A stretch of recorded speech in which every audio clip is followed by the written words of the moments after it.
SSC GD की परीक्षा देने वाले समस्त छात्र एवं छात्रा, जैसा कि आप सभी को पता है, नॉर्मलाइजेशन के मार्क्स को लेकर काफ़ी ज़्यादा कन्फ्यूज़न में काफ़ी सारे स्टूडेंट्स हैं। सभी स्टूडेंट ये कंफर्म करना चाह रहे हैं कि उनके कितने नंबर प्लस हो रहे हैं या फिर कितने नंबर माइनस हो रहे हैं। सारा कुछ डिटेल आज की इस वीडियो में आपको देखने को मिल जाएगा। अगर आप नॉर्मलाइजेशन को लेकर कन्फ्यूज़ हैं तो इस वीडियो को एंड तक ज़रूर देखिएगा, सारा डाउट आपका इस वीडियो में क्लियर हो जाएगा। चैनल पर नया है तो चैनल को सब्सक्राइब कर लीजिएगा, वीडियो पसंद आ रहा हो तो वीडियो को भी लाइक कर दीजिएगा। तो चलिए स्टार्ट करते हैं। सबसे पहले तो मैं आपको बता दूं ये एसएससी किस तरह से नॉर्मलाइजेशन मार्क्स आपको देता है, किस तरह से आप सभी को नॉर्मलाइजेशन में मार्क्स मिलने वाले हैं। तो सबसे पहले तो मैं आपको यहाँ पे दिखा देता हूँ एसएससी जीडी का जो यहाँ पे पेपर हुआ है वो यहाँ पे 80 क्वेश्चन आपसे पूछे गए हैं और सभी क्वेश्चन 2 मार्क्स के थे। तो टोटल पेपर आपका 160 नंबर का हो रहा है। 160 नंबर का पेपर आपका हो रहा है। उसके बाद यहाँ पे पासिंग मार्क्स डिसाइड किए जाएंगे। पासिंग मार्क्स कितने हो रहे हैं, तो जो जनरल कैटेगरी के किसी भी स्टेट का यहाँ पे मैं बता रहा हूँ, सभी स्टेट के लोगों के लिए वीडियो है। जनरल कैटेगरी के जो है वो यहाँ पे 30% आपका पासिंग मार्क्स हो रहा है, यानी कि 160 में से 30% आप लाएंगे तब आप एग्ज़ाम में पास हो जाएंगे। उसके अलावा ओबीसी और ईडब्ल्यूएस का 25%, 160 का 25% आप यहाँ पे पासिंग मार्क्स के लिए लाना पड़ेगा। उसके अलावा यहाँ पे एससी एसटी के लिए पासिंग मार्क्स सिर्फ और सिर्फ 20% है, यानी कि 160 नंबर में से 20% आपको लाना होगा, आप यहाँ पे एग्ज़ाम में पास हो जाएंगे। तो एग्ज़ाम में पास होने के लिए ये सारी डिटेल, इतने नंबर आपको लाने होंगे। तो ये हो जाती है पास होने की बात। अब यहाँ पे आप बात आ जाता है नॉर्मलाइजेशन कितने नंबर पे किया जाएगा, यानी आप पास होंगे उसके बाद ही आपका नॉर्मलाइजेशन का प्रोसेस किया जाएगा। तो यहाँ पे आप अगर पास हो जाते हैं उसके बाद आपका पेपर का सेट जो होता है, टोटल 80 क्वेश्चन आपके पूछे जाते हैं और पेपर इस तरह से शेड्यूल किया जाता है कि कुछ क्वेश्चन ईजी होते हैं, कुछ मॉडरेट होते हैं और कुछ क्वेश्चन आपके हार्ड होते हैं। तो यहाँ पे मैं आपको बहुत ही डिटेल में समझाने वाला हूँ, वीडियो को बिना स्किप किए एंड तक ज़रूर देखिएगा, सारा डाउट आपका क्लियर हो जाएगा। तो सबसे पहले तो मैं आपको बता देता हूँ, मान लेते हैं 2 स्टूडेंट्स ने पेपर दिया एसएससी जीडी का और दोनों ने यहाँ पे 50 क्वेश्चन सॉल्व किए हैं बिल्कुल बराबर।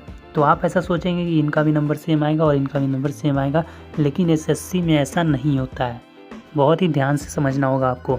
मान लेते हैं जो पहला स्टूडेंट जिसने 50 क्वेश्चंस किया था वो 30 क्वेश्चन इजी करके और यहाँ पे 20 क्वेश्चन मॉडरेट कर दिया और हार्ड क्वेश्चंस एक भी नहीं किया, यानी इन्होंने 50 क्वेश्चन में से सिर्फ और सिर्फ इजी और मॉडरेट किया।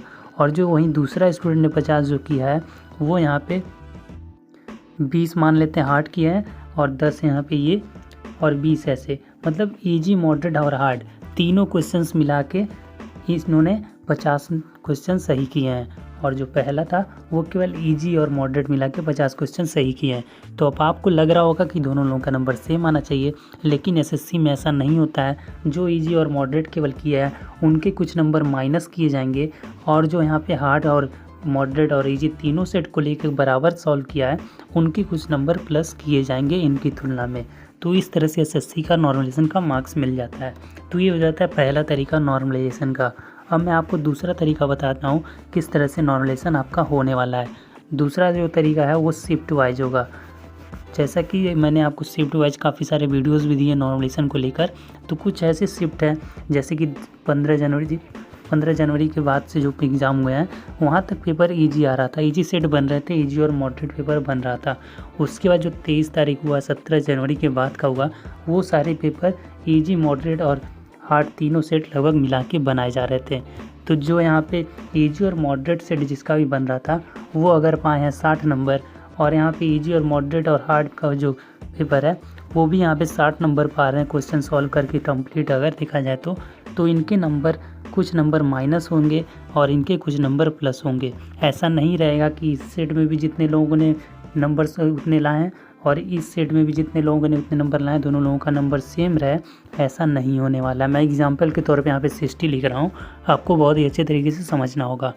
तो जो और इजी और मॉडरेट यहाँ पे लाए हुए हैं उनके कुछ नंबर यहाँ पे 2, 4, 6 जितने भी माइनस होंगे वो माइनस करेंगे, क्योंकि काफ़ी सारे लोग नॉर्मलाइजेशन में अपने मार्क्स देखे हैं तो उनके नंबर माइनस में दिखाए जा रहे हैं। तो वो लोग सोच रहे हैं नॉर्मलाइजेशन में सबका प्लस होना चाहिए, तो माइनस क्यों दिखाया जा रहा है। माइनस इसीलिए हो रहा है क्योंकि आप लोगों ने इजी और मॉडरेट किया है और हार्ड क्वेश्चन आप लोगों ने टच नहीं किया है। वहीं जिस सेट में ऐसा था कि हार्ड, मॉडरेट और इजी तीनों तरह के पेपर थे या फिर केवल हार्ड और मॉडरेट था, उनके नंबर प्लस किए जा रहे हैं। इस तरह से एसएससी नॉर्मलाइजेशन का प्रोसेस करती है। तो इसी तरह से कंप्लीट नॉलेज आपको मिल गया होगा किस तरह से एसएससी यहाँ पे नॉर्मलाइजेशन के मार्क्स दी। और बाकी रिज़ल्ट और फाइनल आंसर की का बात कर लेते हैं तो आपका जो रिज़ल्ट है वो अप्रैल के महीने में आएगा, मार्च में आने का कोई भी चांस नहीं है।